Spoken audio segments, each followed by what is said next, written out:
So if you've known me since middle school, it's pretty clear that I like vampires.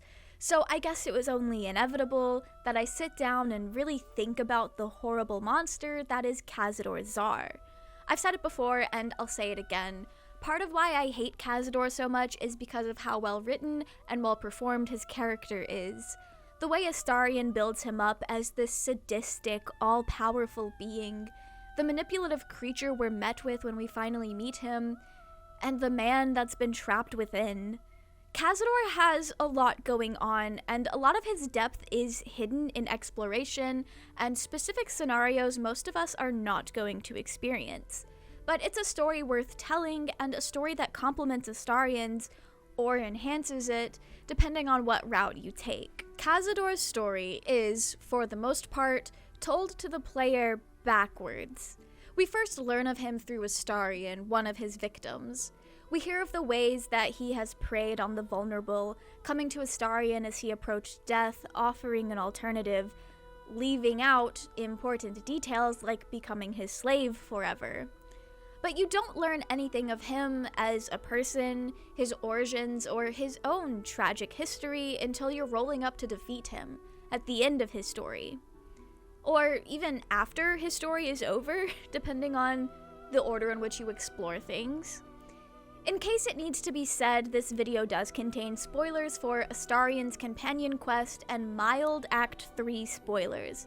But do not worry, this video will not touch on the finale of the game, so if you haven't dealt with the Absolute yet, that's fine.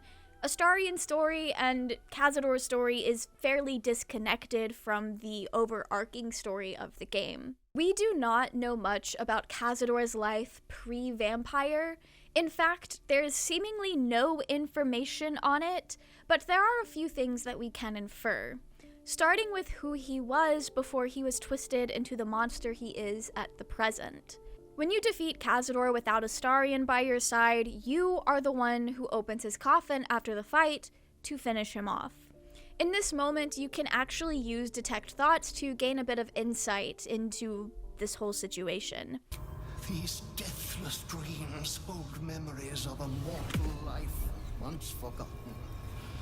Of the boy I was, the man I became, the monster that will not end. I sleep but cannot rest. I live but cannot die. I am eternal, and I grieve. When doing this, you're met with a deep sadness. Cazador is plagued by memories of his past while he sleeps. The boy he was, the man he became. We don't get any details as to who this boy or man were, but we do know he sees the monster that he is now and feels trapped within.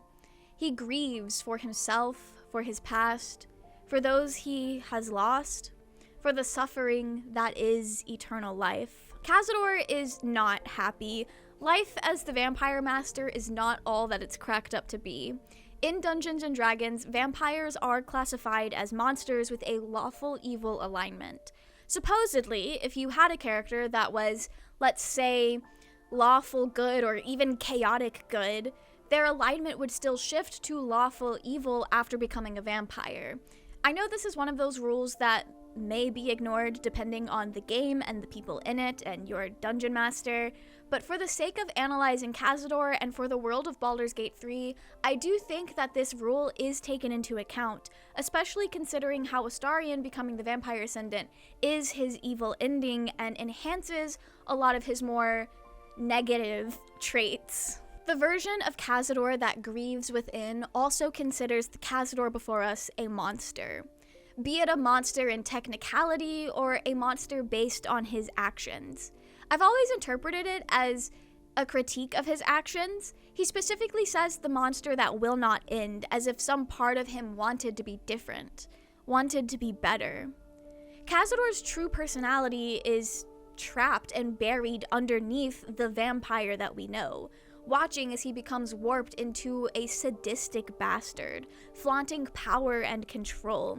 But there's a possibility that Cazador is speaking more literally about being a vampire, the monster that will not end the eternal life granted to a vampire, immortality is draining. And Cazador has lived for a while. I know he's an elf, so like 200 years in the whole grand scheme of things isn't a long time for an elf, unless you're Jaheira, who apparently is only 150 years old. We don't know how old Cazador was when he was turned, but we know that he was likely grown because he looks like a middle-aged man. Cazador has also lived longer than his predecessors. There's a note you can find in Cazador's palace that lists the vampires that came before him. Vellioth, who changed Cazador, so on and so on. And Cazador is the one who has lived the longest as a vampire master, clocking in at around 200 years, a little bit over. I've heard it be said that vampires do not actually live all that long, getting killed somewhere along the way. And that point gets brought up a lot in fandom when discussing Astarion's future if you ascend him. However, it also seems to be supported by this note listing all of the vampires. Most of the previous vampires don't even live for an entire century. One even died the same year they became a full vampire, supposedly killed by his spawn. Considering that we know Cazador killed Vellioth, and to become a full vampire you kind of have to drink the blood of the one who turned you or another full vampire, it makes sense that most of these guys on this list were probably killed by their spawn. Cazador has lived double what most of his predecessors have lived, though, and he's set up to live forever. The monster that never ends. While he does seek power, I think that's a drive from the vampire instincts more than an honest desire of the man within. We don't know why or how Cazador became a vampire. Was he also on death's door, offered an opportunity of a second chance just like Astarion? Or was he turned for another reason? We do know that the vampire who turned Vellioth was a relative of Cazador's, Donelazar. Perhaps it was a way to get back at her, turning her family into spawn, but there is also evidence to suggest that all of the Zars get turned into vampires eventually. Either way, Cazador's origins are not entirely known. All we can do is speculate. And I'll be the first to admit, I'm placing a lot of weight on his detect thoughts moments, but I do think it carries a lot, especially considering Cazador doesn't identify with the monster. He says the boy that he was, the man that he became, but he doesn't use personal pronouns when mentioning the monster. The monster that will not end. Not the monster he became or the monster he ended up. Maybe I'm nitpicking, but that does feel intentional. Is it the guilt weighing down on him for all he's done? Is it the disconnect between the elf he was born as and the creature he was violently turned into? We can see with Astarion that becoming a vampire is a traumatic experience in and of itself.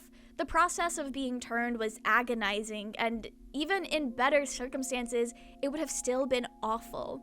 And Astarion also considers his change being turned into a monster. We can see with Astarion that this is more literal about being a vampire than it is with guilt of his actions. While he does harbor a sadness and guilt for what he's done on Cazador's behalf, that doesn't settle in until he's been free for some time, and he recognizes that his actions were not entirely his own, and only holds himself accountable for the places where he did have a choice. But we also know Astarion was not a great person before being turned, so it's not the case of an innocent and well-meaning man being warped into an evil creature, but more so a person being physically changed into a monster. Whereas we don't know if Cazador was like a decent person beforehand, so it's a little bit harder to place what he means when he says monster. And maybe he does mean both. That's also very possible. But where Astarion harbors more anger towards the situation and Cazador feels more emptiness and sadness. Is it the difference of Cazador having already gained power over himself and no longer having a figure to direct anger towards? The guilt of being responsible for his own actions now that Vellioth is no longer in the picture? It's hard to say how much guilt Cazador actually feels, if he feels any guilt at all. He talks about himself as if he's a merciful master.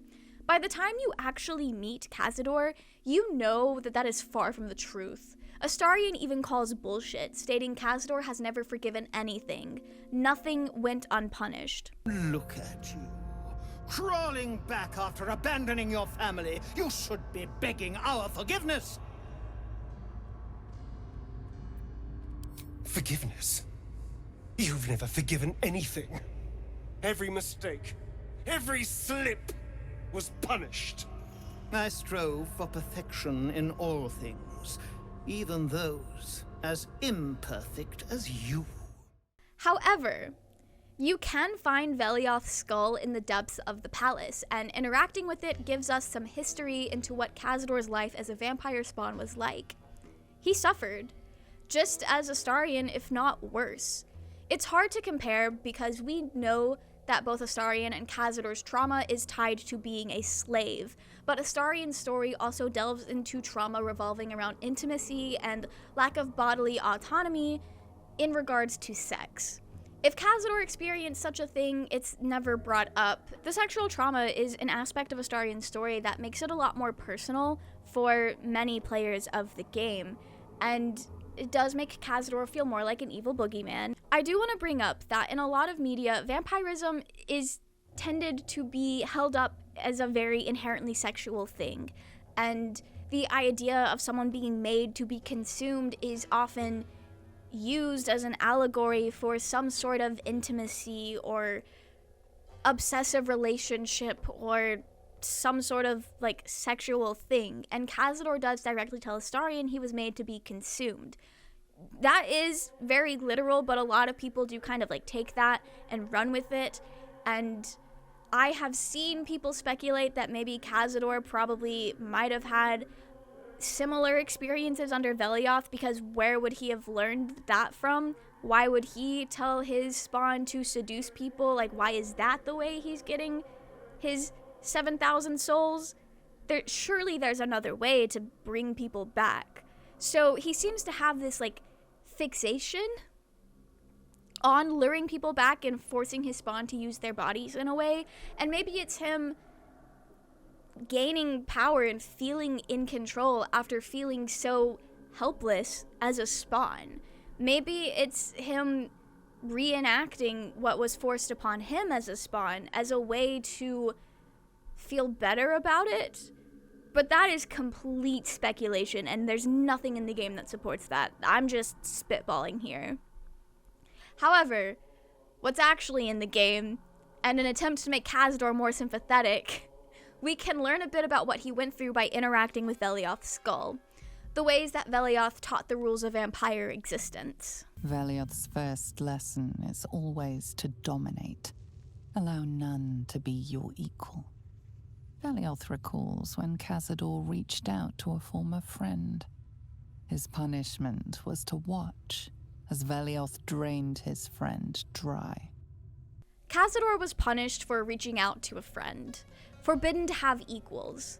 We can infer that Cazador was just as isolated as Astarion, if not more so. It's never mentioned if Cazador was the only spawn, or if there were others, but if he was punished for having equals, then he was likely the only spawn at the time, or isolated from his fellow spawn. I think it's also interesting that Vellioth made a show of it, forcing Cazador to watch as he drained his friend. Eliminating friends, traumatizing Cazador enough to dissuade him from making more or reaching out to others. This would make Vellioth the only person Cazador had in life, making him solely dependent on him. A lonely life with just himself and the bastard vampire that turned him. Vellioth is isolating Cazador from literally everybody. With this in mind, the family unit that Cazador pretends to have with Astarion and the other 6 main spawn feels like a desperate attempt to not be lonely. Family is important for many people. We see that Cazador even brought in his niece and turned her into a vampire, and I think this was also an attempt to feel some sort of real familial love, something that I think is pretty clear he was lacking. The plan backfired though. His niece, Amenitazar, hated being a vampire and refused to participate in the family rites. She was then imprisoned in the attic where she spent the rest of her life, presumably. Most of it was by choice though. After this, she even rejected the Tsar name, renaming herself to Lady Incognita and writing about vampires. And just like, I guess, recording history. We can learn through her writings that the Tsar family was in fact a vampire family, going back for generations. Amanita wasn't even raised by her own parents, but instead grew up on a country estate raised by servants. I think it's a safe assumption that Cazador may have had a very similar upbringing, making his desire for a family unit one that stems back to childhood, and a desire that became twisted once he was turned into a vampire. Cazador insists that his spawn are family, referring to the spawn as his children, having the spawn consider one another siblings. Astarion even calls them his family, albeit because there's not really another word to quickly describe the situation, but the spawn do call him brother, and maybe in some twisted way, Cazador's spawn found solace in one another, knowing that they weren't alone in this torture. It's also interesting that Cazador speaks to the spawn as if he is an abusive mother. He very much has the idea of, I brought you into this world, so you owe me everything. You need to do exactly what I say because I am the reason that you are here. And while that is technically true, especially for Astarion, considering that his only other option was bleeding out on the street and dying, it still, touches on a parental relationship in a way that just really hammers home that this is a family for Cazador, albeit toxic and dysfunctional, but still a family nonetheless. In comparison to the way Vellioth isolated Cazador, allowing his own spawn to be equals with one another was a kindness he granted out of goodwill. That is, if we ignore the favoritism that he played, having a special room for the favored spawn, which was the one who brought in the most victims, or favoring Astarion when it came to torture. Who cares if his spawn were pitted against each other? At least they had each other as equals to some degree. That's more than Cazador had, presumably. Vellioth's second lesson is that power comes from solitude. To share with others is to be weak, and to be weak is to fail and die. Vellioth recalls when Cazador rebelled against him. Cazador suffered 11 years of impalement because he failed. Vellioth's second lesson ties into the first. Power comes from solitude, further isolating Cazador. It's not explained what Cazador did exactly, but the only thing that matters is that he failed. Given the lesson is about solitude and that to share is to be weak and to be weak is to fail, it can be implied that Cazador maybe tried to reach out to someone again, or in some way tried to share his power or his space with someone. Maybe he had asked for help in defeating Vellioth. Maybe he tried to save someone. All we know is that whatever he did was caught and stopped by Vellioth, and for punishment he was impaled for 11 years. 11 whole years just sitting there, held in place by some object piercing through him.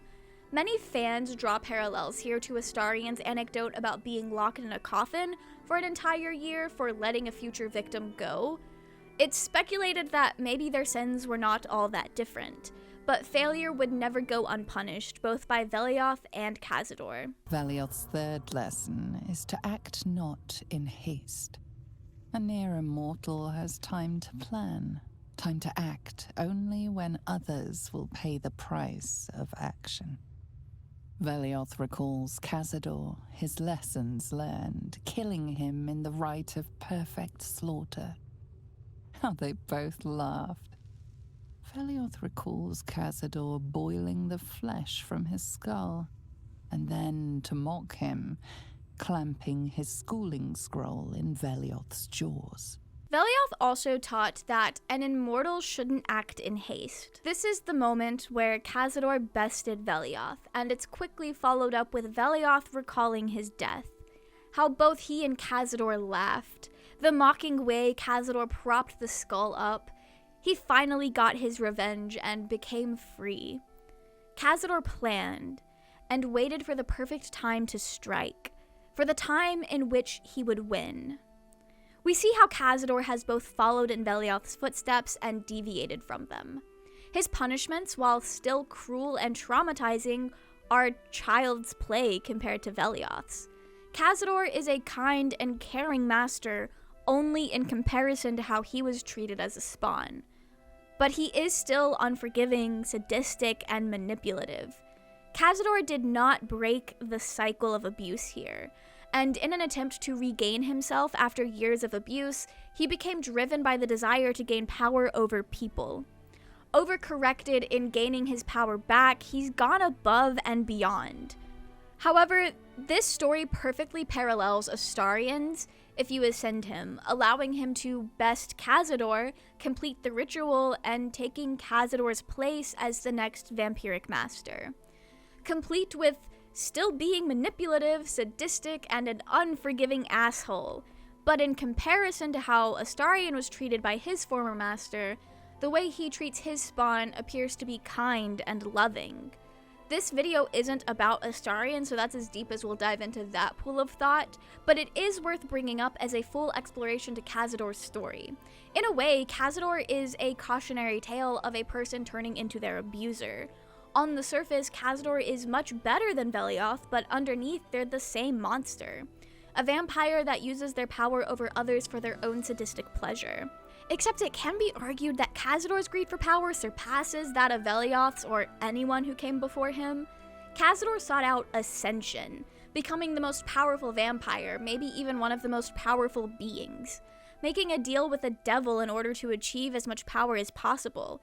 Damning 7,007 souls, sacrificing his twisted excuse of a family. A family that he seemed to care so much for in his own twisted ways. Above all else, Cazador, or the monster that became Cazador, is an insatiable creature that is starving for power. I've heard it be said that Cazador goes a bit above and beyond any old vampire when it comes to his selfishness and drive for power. But I do think this apparently over-the-top hunger was more so done for the themes of Baldur's Gate 3. The game as a whole explores a greed for power and the consequences, the cycles of abuse that come at the hands of those who abuse their power, and how victims can turn into their abusers if they follow the same greedy path. This aspect of Cazador's character is something to support that theme, and honestly just a tool in Astarion's story. Because at the end of the day, Cazador is the antagonistic force behind Astarion's narrative, and maybe a little bit of a cautionary tale as to how Astarion can end up depending on the choices you support in the game. But as a character whose sole purpose is to be a tool in someone else's story, he still has a lot of depth put into him. Astarion's story just in general, I think, is one of the more fleshed out in Baldur's Gate, especially when it comes to just companion quest in general. His is the most solidly written, solidly thought out and fleshed out and executed. And I don't know what went on behind the scenes of making the game that allowed for Astarion to be so complete in comparison to some other characters. But Cazador definitely benefited from that. A lot of the Cazador analysis is basically just overly nitpicking the crumbs of lore that we get surrounding him. But this is just my interpretation of his character. I don't think it's by any means the correct read. I don't think we have enough information to even have a correct read beyond Cazador is just the antagonist of Astarion's story and a cautionary tale for how Astarion can end up. I don't think there's any other correct way to see his character, or intended way, I think is the better way to say that, because you can write a story and intend all that you want, but that doesn't make it the correct way to infer the story, if that makes any sense. We're all gonna get something different out of stories based on our own life experiences, and other medias that we've consumed throughout our life is definitely going to affect what we get out of things. Anyway, that's been my Cazador analysis. Thank you guys so much for watching this video. Let me know if there are any other Baldur's Gate characters you would like for me to really dive into. I would love to dive into Chihira or Minsk, but I don't feel like I should until I play the first two Baldur's Gate games. So that's kind of off the table for now. But any other character, I would love to see what characters you guys are really interested in and rotating in your brains. But anyway, that is it for me, and I will see you all in the next one. Goodbye!